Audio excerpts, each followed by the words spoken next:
Chapter 1.1 Awakening to a Surprise. Location, unknown. Date, unknown.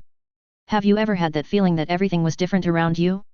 Like that nightmare of being in school giving a presentation before realizing you're in your birthday suit? Or the one of being chased by something like a wolf or a monster? I ask this because I have felt that mechanical howling caused me to fall off my bed since I woke up.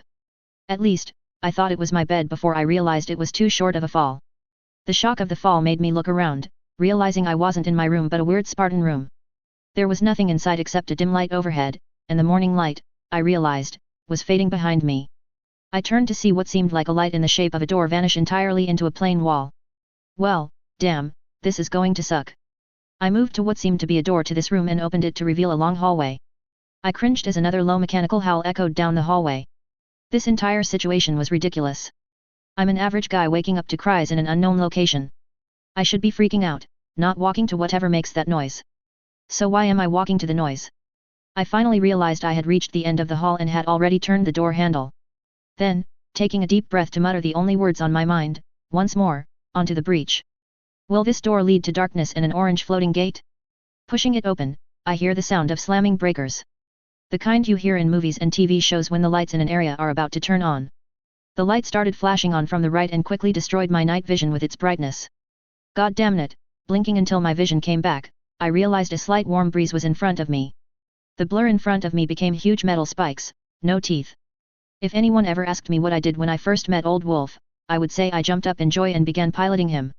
Not passing out was my first accomplishment. Freaking out for a couple of hours in detail about missing my family and friends before hunger brought me back to my senses, or what wolf memories show when accessed.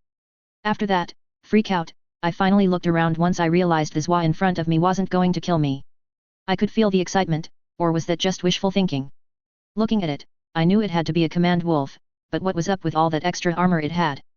Was that even a roll cage around its head? And those twin boxes around its mouth? Mini missile launchers? It had to be a variant, but it wasn't clicking in my mind. In fact, besides the twin 50mm beam cannon on it, it had even more weapons on him. 4 big tubes were either cannons or rocket launchers on his back. But they had to be one-shots since I didn't see a loading mechanism or a place to hold the ammo. However, one thing was sure. The white coloring meant the Republic faction from the older Zwa series. Something that begins with an H, if I remember correctly. I think, man, my mind is still everywhere. I saw a terminal next to an empty mech bay. It has the typical drills and work equipment in mecha anime and several mech video games. Heck, it's surprising to see in real life. Unfortunately, there is a section where the lights haven't come on, so I only go there if I find a flashlight. I will hope into the command wolf once we bond more or he lets me.